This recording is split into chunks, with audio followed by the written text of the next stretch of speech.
আমি কিন্তু নিজের পায়ে নিজেই কুড়োলটা মেরেছি এই রান্নাটা করার পরে। তো দেখুন কি হবে। এই এঁচড় এলে আমাদের বাড়িতে নিরামিষ হলে যে কি প্রবলেমটা হয় তা কিছু বলার নেই। আপনারা জানেন যে এঁচড় সবসময় মাংসের মতো করে রান্না করতে হয়। দেখুন আমি এঁচড়টা খুব সুন্দর কেটে নিয়েছি, তার সাথে বেগুনটা, ডুমো করে আলু, আর 1 আঙুল বরাবর সজনে শুঁটি। প্রথমে আমি কড়াই বসিয়ে দিলাম, দিয়ে দিলাম একটু বেশি পরিমাণে তেল। গরম হয়ে এলে দিয়ে দেবো এঁচড়টা।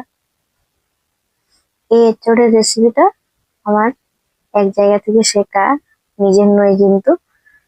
তো চলুন এটা আপনাকে বলছি কোথা থেকে শিখেছি। প্রথমে নুন আর হলুদ দিয়ে এঁচড়টা একটু চাপা দিয়ে সেদ্ধ করার মতন ফাঁপা দিয়ে লাল করে ভেজে নেব। একটু কিন্তু চাপা দিয়ে ভাজতে হবে। ভেজে তুলে নিয়েছি। এরপর দেবো সজনে শুঁটিটা। সজনে শুঁটিটা একটু নুন হলুদ দিয়ে ভালো করে ভেজে নেব।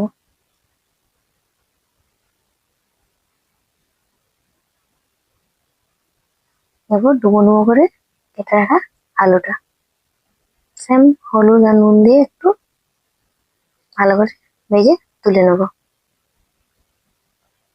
আলুটা আমি একটু চাপা দিয়ে ভাজছি। দেখুন প্রায় হয়ে এসেছে, তুলে নিচ্ছি। এবার ওই তেলের মধ্যে দিয়ে দেবো বেগুনটা। বেগুনটা সবসময় সবার থেকে লাস্টেই ভাজার চেষ্টা করবেন, কারণ যা তেল থাকে বেগুনের মধ্যে সব টেনে নেই। দিয়ে দিলাম পরিমাণ নুন আর হলুদ। চলুন দেখুন ভাজা হয়ে এসছে, পুরো তেলটাই কিন্তু টেনে নিয়েছে। এবার মশলাটা রেডি করে নিচ্ছি। জিরে আর সর্ষে দুটো, কাঁচা লঙ্কা, আর এদিকে 5 ফোড়ন, তেজপাতা দিয়ে দিলাম। আদা বাটাটা দিয়ে একটু হালকা ভেজে দিয়ে দেবো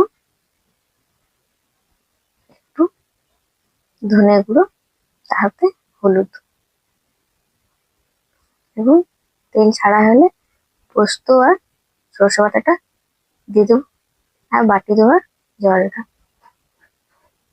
ভালো করে তেল ছাড়া অবধি কষে নিই। তো চলুন এই রেসিপিটা আমি কোথা থেকে শিখেছি সেটা আপনাদের বলি। এটা আমার দিদার কাছ থেকে শেখা। আর এটা একবার মানে বানালে মাছ মাংস আর কিছু লাগে না, সত্যিই লাগে না। আর কালারটা দেখতে পাচ্ছেন কি অসাধারণ এসেছে।